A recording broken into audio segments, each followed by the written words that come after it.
Setting up Cloud DVR on your Samsung TV using the Spectrum TV app is straightforward. Want to record your favorite shows?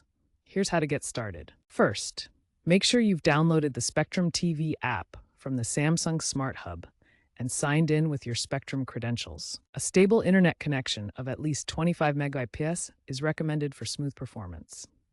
To record, navigate the guide or search for a specific show. Select the show and choose the record option. It's often a red button icon. You can schedule a one-time recording or set up a series recording to automatically capture every episode. Recordings are saved to Spectrum's cloud servers in HD quality. You can even pause, rewind, or fast-forward live TV before hitting record. Welcome to Section 2, where we'll explore managing and troubleshooting your Cloud DVR recordings in the Spectrum TV app. Once you've set up recordings, the DVR tab becomes your central management hub.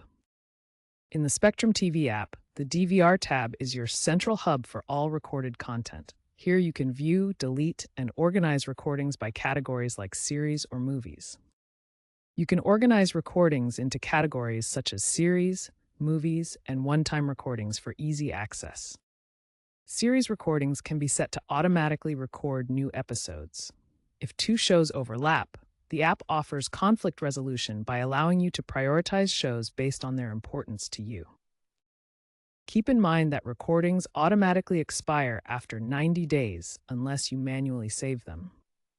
It's a good idea to check expiration dates and save your favorite content.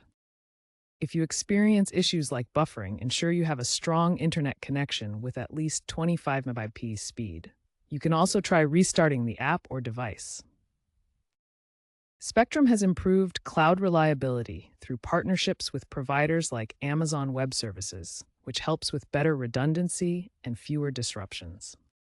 According to a 2025 Charter survey, 72% of Spectrum users report high satisfaction with cloud reliability, though 28% still experience occasional buffering issues.